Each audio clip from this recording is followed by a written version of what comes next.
Merci d'avoir choisi RTI1 pour vous informer. Voici les titres de votre édition de 20h. Le président de la République offre plus de 700 tonnes de vivres et une enveloppe de 6 millions de francs CFA pour soutenir la communauté musulmane en cette période de Ramadan. Les dons ont été réceptionnés par le Conseil supérieur des imams. La 3e édition du DISCOP, marché panafricain de la création, de la production de contenu audiovisuel, a ouvert ses portes aujourd'hui à Abidjan. Le marché de la production et de la distribution réunit plus de 1500 délégués. La Direction générale du Trésor repart à la conquête de nouveaux usagers des banques et établissements financiers de Côte d'Ivoire. Les pouvoirs publics veulent porter le taux de bancarisation à un minimum de 20% d'ici à 2020. Au Panama, l'ex-commandant en chef Manuel Antonio est mort à l'âge de 83 ans à la suite d'une tumeur cérébrale. L'un des derniers hommes forts de l'Amérique latine renversé par les États-Unis a passé plus de 20 ans derrière les barreaux. Vous êtes les bienvenus sur RTI1. Les musulmans en Côte d'Ivoire ont entamé le Ramadan, mois de jeûne et de prière, le 27 mai dernier. Pour les soutenir dans cette période de privation, le président de la République leur a fait des dons. Plusieurs tonnes de sucre et de riz et une enveloppe de 6 millions de francs CFA. Ces dons ont été réceptionnés par le Conseil supérieur des imams de Côte d'Ivoire dans la commune de Trècheville. Kone Pagassoro. Siège du Conseil supérieur des imams en Côte d'Ivoire. C'est le lieu choisi par les responsables du COSIM pour recevoir les dons du président de la République, Alassane Ouattara. 386 tonnes de sucre, 386 tonnes de riz et une enveloppe de plus de 6 millions de francs CFA. C'est la valeur de ce don symbolique remis officiellement par Aliou Soumaoro, directeur du cabinet du ministre des Affaires présidentielles, émissaire du chef de l'État. Objectif, soutenir la communauté musulmane pendant ce mois de Ramadan. C'est ici que nous avons l'habitude chaque année de faire ce don. Et nous sommes venus, comme à l'accoutumée, remettre le don de sucre et de riz du chef de l'État à cette communauté à travers leur grande association. L'émissaire du chef de l'État n'a pas manqué d'exhorter imams, guides religieux, prédicateurs et fidèles musulmans à multiplier prières et adorations pour la stabilité et la paix en Côte d'Ivoire. Vous savez ce qu'on a connu comme événement depuis le mois de janvier. Il faut faire des bénédictions pour qu'on sorte de cette turbulence-là et faire face aux préoccupations des populations, c'est-à-dire au développement de la Côte d'Ivoire. Mais ça bien perçu par les responsables du Conseil supérieur des imams. Rassurer le chef de l'État des ferventes prières des imams et l'encourager à tenir bon parce que cette mission n'est pas facile. Dire aussi à toute la Côte d'Ivoire que nous devons profiter de cette chance afin de faire évoluer positivement notre pays. Saluant le geste du chef de l'État Alassane Ouattara, l'imam Traoré Mohamed, représentant le président du COSIM, le Cheikh Boakari Fofana, a remis au président de la République par le biais de son envoyé le journal mensuel islamique et le calendrier qui marque le temps de l'observation de la rupture du jeûne. Prières et bénédictions, autre temps fort de cette cérémonie de remise de dons du président de la République aux responsables du COSIM. Et c'est reparti pour le marché panafricain de la création, de la production de contenu audiovisuel. DISCOP 2017 a ouvert ses portes cet après-midi à Abidjan en présence du ministre de la Communication. Avant l'ouverture officielle, il y a eu des tables rondes, des conférences. Voyons maintenant les instants DISCOP de cette journée avec Christelle Menon.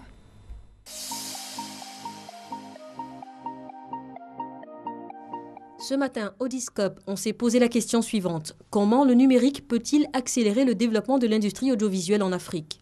Avant d'y répondre, petit état des lieux du numérique dans l'industrie audiovisuelle ivoirienne, notamment dans les activités du groupe RTI. 90 000 abonnés sur les chaînes YouTube du groupe, 1 500 000 sur Facebook et jusqu'à 500 000 utilisateurs de l'application mobile RTI. La moitié du trafic vient de l'international et la moitié de Côte d'Ivoire. Nous pensons que nous avons les produits qui, lorsque cet accès est facile, marchent bien. Il y a de nouveaux modèles qu'il va falloir construire. Du côté des opérateurs télécoms, il y a un rôle à jouer pour aider à ce que ça se développe, de concert avec des acteurs comme nous. Le numérique peut booster le développement de l'industrie audiovisuelle africaine et peut même être une source de revenus non négligeable pour les acteurs du secteur, mais à 3 conditions. un meilleur accès à Internet pour les populations, la mise en place d'un modèle économique adapté et enfin la réappropriation par l'Afrique de son espace audiovisuel. Les intervenants n'ont pas tari côté propositions, notamment offrir des incentives à la production aux producteurs locaux et taxer les producteurs extérieurs, une sorte de protectionnisme des œuvres audiovisuelles. L'enjeu est important pour le secteur et pour l'économie d'un pays. En France, la mise en place de la taxe sur la télévision appliquée aux opérateurs télécoms et à d'autres acteurs de la chaîne de valeur de l'industrie a généré plus de 500 milliards de francs CFA en 2014. Deuxième événement majeur du jour, la conférence de presse RTI TV5 Monde. Information majeure, un accord de partenariat entre la chaîne culturelle francophone mondiale et le premier groupe de radio-télévision ivoirien.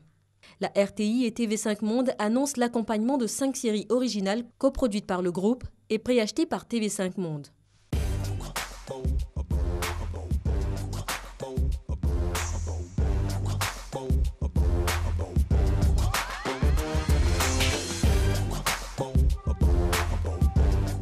Près de 300 millions de francs CFA déjà investis, c'est environ 20 à 30% du budget total de production de ces 5 séries financées en préachat. C'est une vraie révolution dans l'approche et cette révolution, elle nous permet nous d'investir plus d'argent. Nous avons fait confiance à des jeunes boîtes de production à qui nous avons signé des chèques de plusieurs dizaines de millions de francs CFA. Ces boîtes de production ont respecté cette confiance et nous ont livré des produits qui étaient en qualité à la hauteur que nous attendions.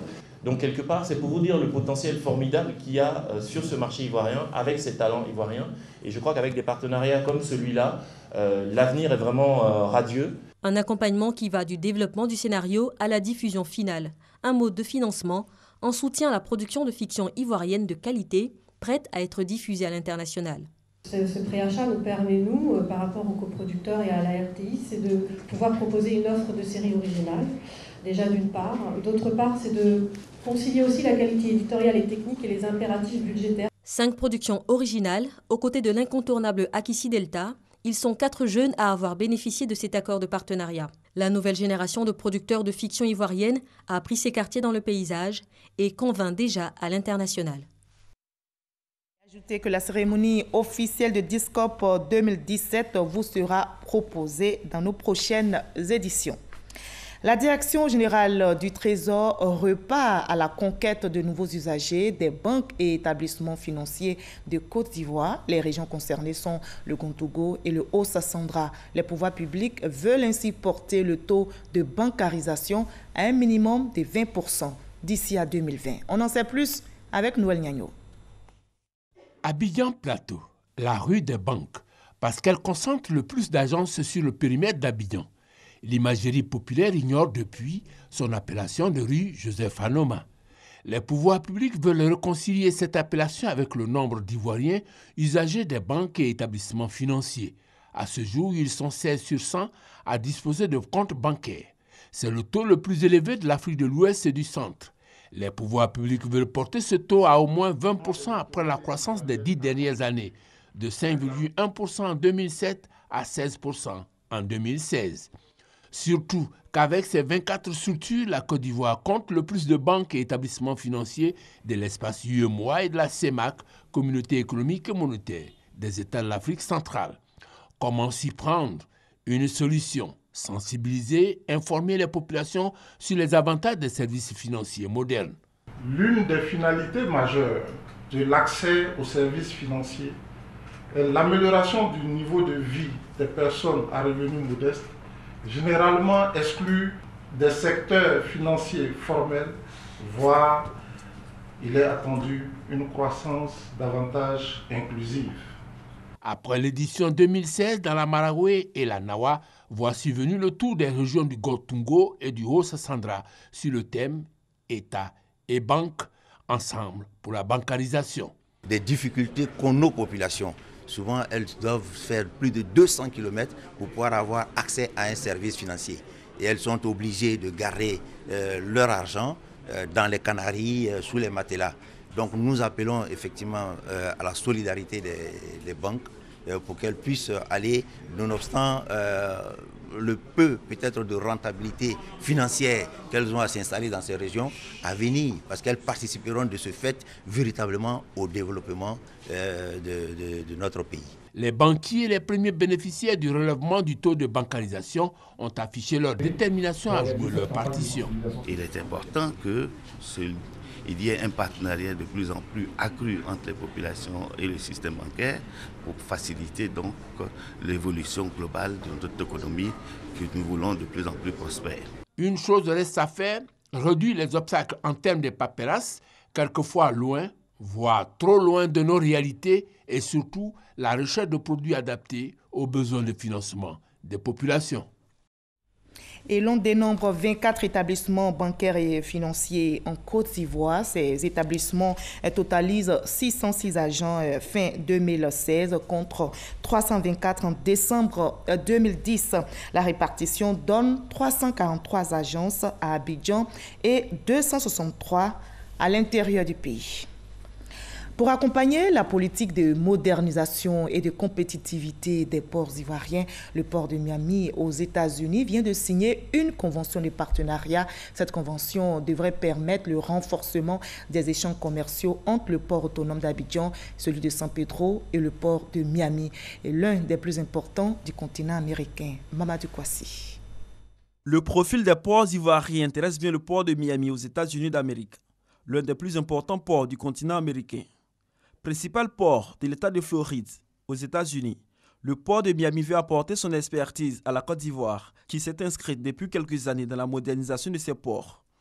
Une stratégie pour rendre compétitif au niveau international le port autonome d'Abidjan et celui de San Pedro, tous deux poumons économiques de la Côte d'Ivoire. Pour traduire en acte cette nouvelle collaboration, une convention entre les deux ports de Côte d'Ivoire et celui de Miami dans l'État de Floride est signée. Saisir toutes les opportunités pour avoir un développement au niveau de l'ensemble de nos ports. Pour nous, port d'Abidjan et port de San Pedro, dans le contexte justement du développement qui est entrepris, qui est amorcé actuellement, dans le cadre des grands projets qui sont en cours, ça va être l'occasion effectivement d'avoir, encore une fois, toutes ces opportunités-là pour développer le trafic, développer le commerce avec l'extérieur et particulièrement avec les États-Unis. Les Américains s'engagent à renforcer les échanges commerciaux avec la Côte d'Ivoire. Accroître le trafic de commerce entre les États-Unis et en particulier la Floride avec la Côte d'Ivoire. Et nous comptons vraiment travailler avec la Côte d'Ivoire pour accroître le tourisme et le transport des biens et personnes. Cette signature de convention est le fruit des actions menées par les autorités ivoiriennes pour accroître le taux d'investissement des opérateurs économiques étrangers. Certaines de nos matières premières transitent par l'Inde, par le Vietnam, par l'Europe pour aller aux États-Unis. Miami, qui est un port très important aux États-Unis, est intéressé aux échanges avec l'Afrique, notamment la Côte d'Ivoire. Et c'est très important pour nos deux ports par rapport aux capacités et par rapport aux échanges et par rapport à l'expertise. Le ministre des Transports, Amadou Koné, présent à cette cérémonie de signature de convention, a salué le niveau de coopération entre la Côte d'Ivoire et les États-Unis d'Amérique. Il souhaite que cette convention de partenariat se traduise en actes le plus tôt possible, en vue d'accompagner la croissance économique de la Côte d'Ivoire en nette progression. Le délai expire dans quelques heures. L'état-major général des armées invite donc tous les militaires qui détiendraient des armes, ne relevant pas de leur dotation, à les déposer auprès des commandants des régions militaires d'Abidjan, Bouaké, Daloa et Korogo avant le mercredi 31 mai. Délai de rigueur. Nous écoutons la déclaration du porte-parole de l'état-major. Communiqué de l'état-major général des armées. L'état-major général des armées rappelle à toutes les forces de sécurité et de défense que la détention ou l'entreposage d'armes de première catégorie sont constitutifs d'infractions pénales prévues et punies par les articles 3, 5, 13 et 14 de la loi numéro 98-749 du 23 décembre 1998 portant répression des infractions de la réglementation sur certaines munitions et substances explosives, et du décret numéro 99-183 du 24 février 1999 portant réglementation des armes et des munitions. Après les événements survenus du 12 au 16 mai 2017, le chef d'état-major général des armées a bien voulu accorder à tous un délai pour le retour de toutes les armes dans les armureries pour le mercredi 31 mai 2017. Au-delà de cette date, tout militaire appréhendé en possession de telles armes et ne constituant pas sa dotation légale sera radié des effectifs et mis à la disposition de la justice. En conséquence, le chef d'état-major général des armées invite tous les militaires détenant des armes qui ne sont pas leur dotation à les déposer auprès des commandants des régions militaires d'Abidjan, de Bouaké, de Daloa et de Korogo avant le mercredi 31 mai 2017, délai de rigueur. Pour toute information complémentaire, veuillez contacter le Centre opérationnel interarmé COIA au 20 21 02 97. Je vous invite maintenant à faire un point des dégâts causés par les pluies diluviennes. Après le passage de ces pluies qui se sont abattues sur le district d'Abidjan, on a enregistré de nombreux dégâts et malheureusement des pertes en vies humaines. Quel est donc le bilan partiel de ces dégâts? Le commandant des sapeurs-pompiers militaires nous donne des éléments de réponse. 4 jours de pluie diluvienne à Abidjan la semaine dernière et déjà des victimes. Au niveau des sapeurs-pompiers militaires, on dresse un bilan à mi-parcours. Sur les sites où le GSPM a eu à intervenir, nous avons pu enregistrer 7 victimes décédées,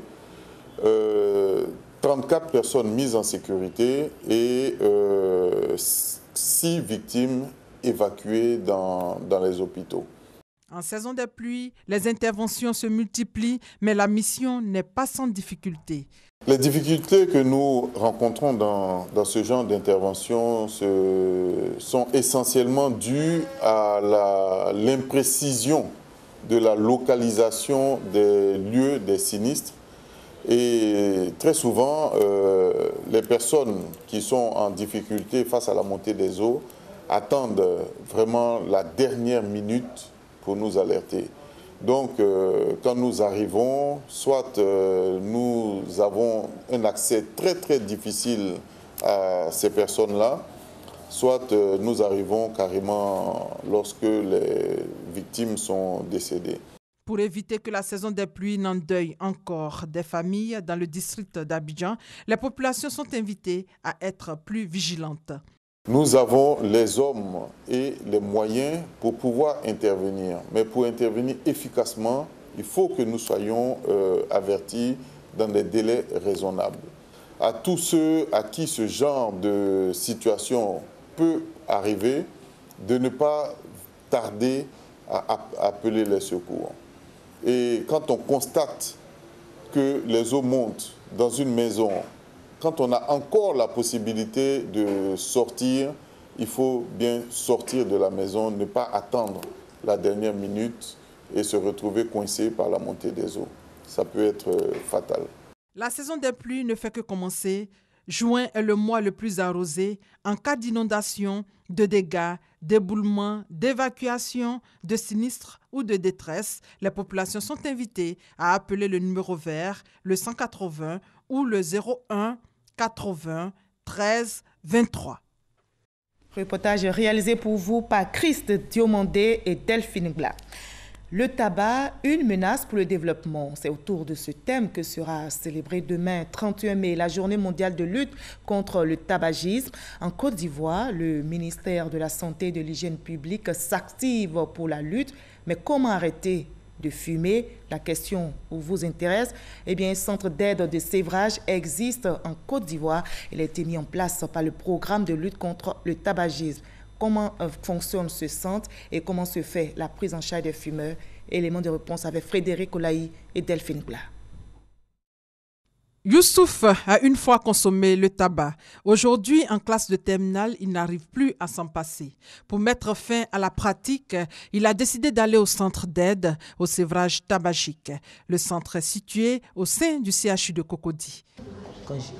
Quand je fume, je dors, je m'endors. Tous les matins, je me lève, je me sens fatigué. Bon, il y a des démangeaisons, tout ça. Il y a des mal à cause de la cigarette. Bon, il peut fumer des demi-paquets par jour. Je vais entièrement arrêter la cigarette. Mais je ne sais pas comment le faire. Parce que ça brûle le sang, je ne sais pas, c'est difficile. Vu ce que ça me créait, j'ai décidé de venir ce matin pour dépister. Le centre d'aide au sévrage tabagique a été inauguré le 31 mai 2016 pour assister les consommateurs du tabac. Les malades viennent soit des hospitalisations, c'est-à-dire qu'après avoir été hospitalisés, s'il est tabagique, on le conduit ici pour l'aider à sévrer. Il y en a aussi qui viennent d'eux-mêmes de la ville et qui ont appris que le centre existe et donc ils viennent nous voir pour être sévrés. La consultation au centre est gratuite. D'une cinquantaine de dossiers donc de malades de sujets qui sont suivis, donc des sujets tabagiques qui sont suivis ici. Pour l'heure, le centre d'aide au sévrage tabagique est le seul sur le territoire national. À ce jour, près de 75% de consommateurs de tabac ont été pris en charge et sur les 75, 25% ont arrêté de fumer.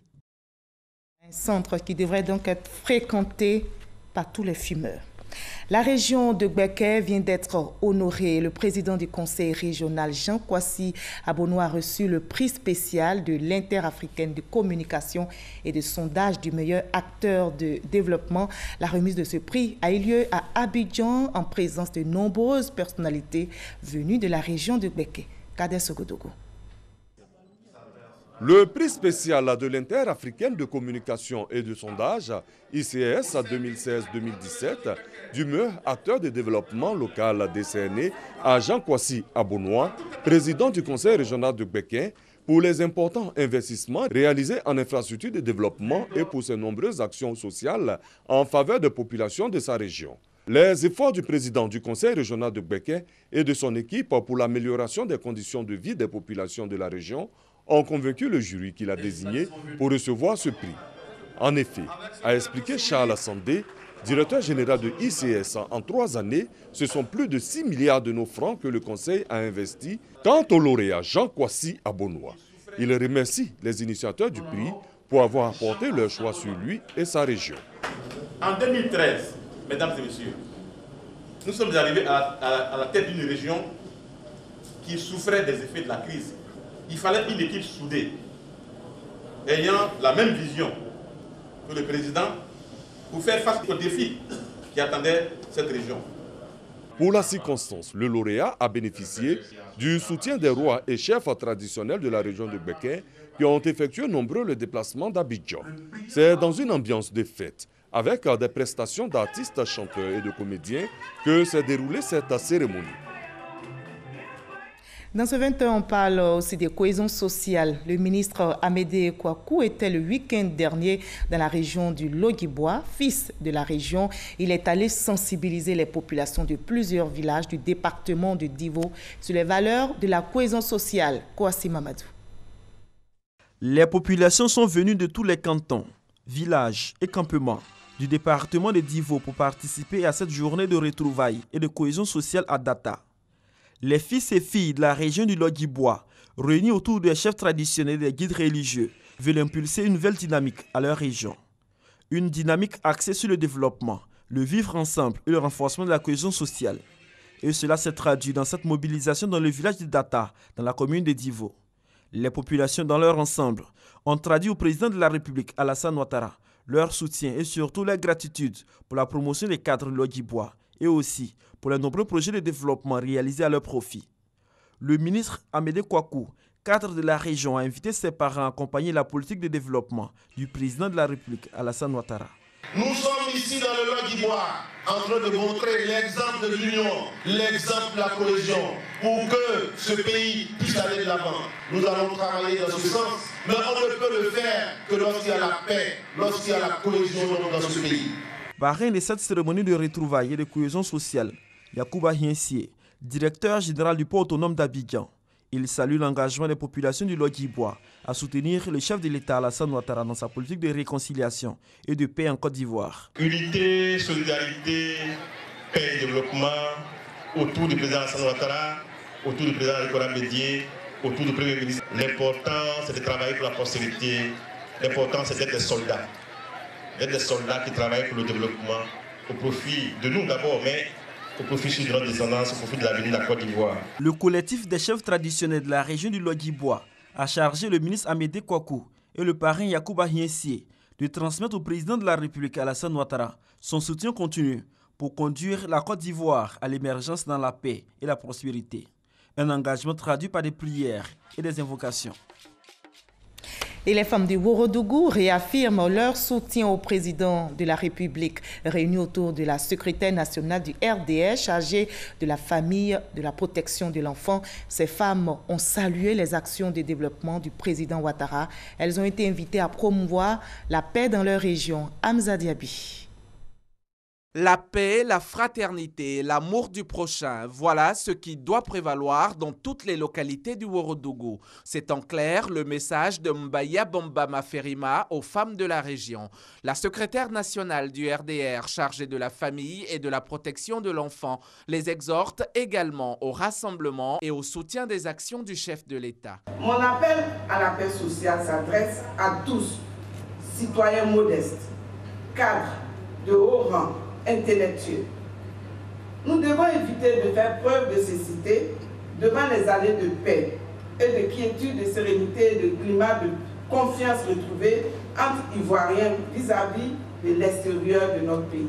Notre soutien est sans faille, non pas à l'endroit du président de la République et chef de l'État, moins par le suffrage des urnes, dans la conduite apaisée des affaires de notre pays.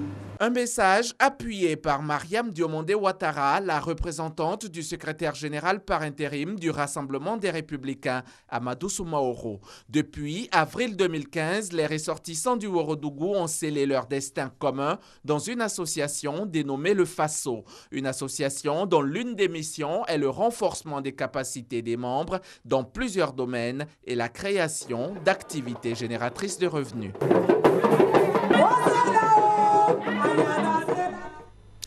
Expert en santé publique, Nablé Koulibaly est membre du bureau politique du PDCI RDA. Il vient de tenir un point presse pour présenter un mouvement de soutien au président du PDCI RDA, Henri Konan Bédié. C'est un nouveau mouvement politique qui vise donc à promouvoir les orientations du président Bédié et à œuvrer pour la renaissance du PDCI RDA. En culture à présent, le rideau est tombé sur la 9e édition du SILA, Salon international du livre d'Abidjan, au Palais de la Culture de Trècheville. Ce 9e SILA avait pour thème le livre au cœur de la famille et il a enregistré la participation de plus de 75 000 visiteurs en 4 jours et permis aux éditeurs de faire un chiffre d'affaires de 30 millions de francs CFA dans les ventes de livres. Issa Chonayeo. Rideau sur la 9e édition du Salon international du livre d'Abidjan, SILA, une rencontre des professionnels de la chaîne du livre qui aura tenu toutes ses promesses. C'est un salon réussi. Personnellement, pour moi, j'ai découvert beaucoup de choses. Il y a un réel engouement pour la lecture, contrairement à ce qui se dit. Les parents ont fait l'effort de venir avec leurs enfants. De façon générale, ce salon a été apprécié dans son organisation, dans son contenant comme dans son contenu. Ce 9e SILA a été surtout marqué par une forte participation des pays étrangers. Les éditeurs, les écrivains, ils se sont mis ensemble pour organiser ça et ça a été vraiment, c'est une réussite. Nous, les mamans, nous, les parents, nous avons la mission de faire aimer la lecture, d'insuffler le goût du livre à nos enfants. Le salon est indubitablement un succès, si j'en juge par l'affluence que le Palais de la Culture a connue pendant 4 jours. Le ministre de la Culture et de la Francophonie a salué la mobilisation du public tout en montrant l'importance du livre pour l'humanité. Nous souhaitons pour notre pays des valeurs les plus fortes de fraternité, d'amour, de solidarité. Et le livre peut être ce grand vecteur pour rassembler et faire répandre les valeurs de paix. Cette 9e édition du SILA a eu pour inviter le Royaume d'Espagne. Le 10e salon verra la participation des États-Unis comme pays invité d'honneur. En termes de participation, le SILA a mobilisé 75 000 visiteurs en 4 jours et permis aux éditeurs de faire un chiffre d'affaires de 30 millions de francs CFA. Ailleurs, en République démocratique du Congo, le gouvernement autorise des tests de vaccins contre le virus d'Ebola qui sévit dans le nord-est du pays. Le Congo fait face à sa 8e épidémie d'Ebola depuis la découverte de ce virus sur son sol en 1976. Pour combattre la maladie, le vaccin contre le virus sera administré sur tout le territoire. Je rappelle, le 19 mai dernier, des chercheurs ont annoncé la découverte aux États-Unis d'un anticorps qui neutralise les 3 principales souches du virus Ebola. On termine au Panama, où l'ex-commandant en chef Manuel Antonio est mort à l'âge de 83 ans. L'un des derniers hommes forts de l'Amérique latine, renversé par les États-Unis, est décédé à la suite d'une tumeur cérébrale. Ancien agent de la CIA, il a passé plus de 20 ans derrière les barreaux aux États-Unis pour des accusations de trafic de drogue. Fin de ce 20h. Merci à vous tous de votre aimable attention et passez une très belle soirée sur nos antennes.